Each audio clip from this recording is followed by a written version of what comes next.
Okay, this is going to be a video addressed mainly to the Yoko Ono haters out there.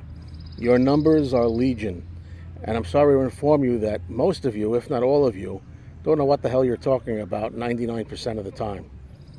Case in point is a recent news article that's going around where it's been said how Yoko Ono is now being given credit as co-writer on John Lennon's iconic classic solo song, Imagine. And I know that a lot of you Yoko haters, people out there that never miss an opportunity to come out with your knives and your rocks and stones. Anytime Yoko's name's mentioned, a knee-jerk reaction to just throw things at her, bash the crap out of her, and put her head into the ground. You can't resist finding something to whine about with this.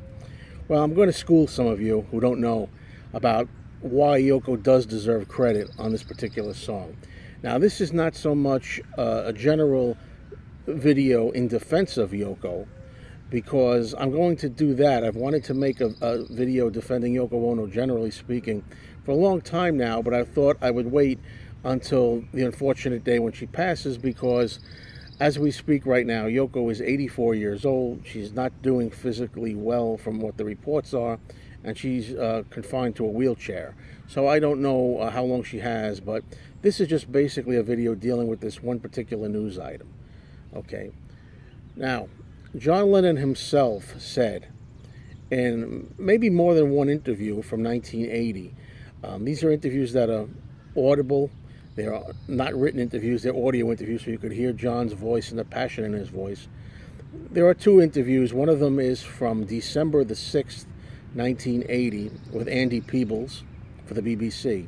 The other one is an RKO interview on the day John died, just hours before his death, from December the 8th, 1980.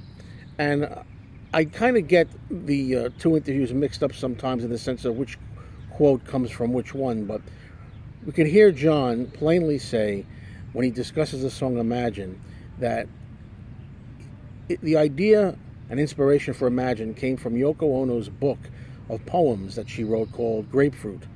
And then he went on to say that there were lyrics in there that say, imagine this, imagine that. And that's what inspired him to write the song Imagine. And the whole feeling behind the song is really Yoko inspired. And he went on to say in this 1980 interview that he wanted to give her credit, and she should get credit, but at the time that he recorded the song in 1971, he still was feeling a little selfish, still feeling a little macho. You know, he hadn't yet matured to the point where he was willing to share a co-credit with his partner like that, his woman. So I'm sure if John was alive today and shortly thereafter he said that in 1980, he would have been perfectly fine with the credits being changed to Lennon Ono. So I see nothing wrong with this. This is John's desire. This is not just Yoko's desire. As a matter of fact, I don't even know if I've heard Yoko say a single thing about this song. The song was recorded 46 years ago. For the past 46 years, I don't believe I've ever heard Yoko running around fiercely campaigning that I want my piece of the pie. I want my name on this song. Never, up until now, have I ever heard her saying anything about it. I'll even go so far as to say, although I haven't really researched this part of it, I'm pretty sure that Yoko did not have the idea or campaign for this at the end of her life. This is something I think was just bestowed on her and celebrated, and possibly, in my opinion, almost done possibly as a tribute or a recognition, knowing Yoko's advanced age and situation and maybe knowing what's inevitable coming. So when John says that he wanted Yoko's name on there and he would have given her credit but wasn't feeling it at the time, was too selfish, too self-centered, too macho, but gives her credit, quote, as he said, now long overdue. In 1980, he said, I give her credit overdue now in 1980. So it's been a while, okay?